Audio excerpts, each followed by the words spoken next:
अस्सलामुअलैकुम वरहमतुल्लाह। दोस्तों, मैं हकीम मुर्तज़ा कुश्ता साज फ्रॉम साहिवाल। दोस्तों, आज कुश्ता मृगांग तैयार किया तकरीबन 10 किलो के करीब, और ये देख लें, और ये इंतहाई खस्ता हो चुका है और बड़ा ही ज़बरदस्त किस्म का कुश्ता हो गया है। और ये जो कुश्ता है जरियान एहतलाम और क़ुव्वत बा के लिए ये बड़ी ही ज़बरदस्त चीज़ है। मैदे और जिगर की इस्लाह भी करता है। इसके और भी बहुत सारे फ़ायदे हैं। तो इसके जो अज्ज़ा हैं, इसमें कली है, पारा है, गंदे का है, नुशादर है। ये 4 चीज़ों का मरकब होता है। तो ये मुसलसल 5 घंटे आग देने के बाद ये ऐसा बनता है।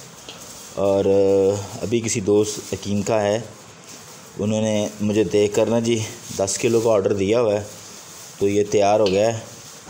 ये देख लें, ये बड़ी लाजवाब चीज़ है। और अगर किसी दोस्त को, किसी हकीम को इसकी ज़रूरत है तो वो मुर्तज़ा भाई से रब्ता करें। और बड़ी ही खस्ता डली है और बड़े वेट भी बहुत इसका ना, बहुत लाइट वेट है, बहुत ज़बरदस्त चीज़ है।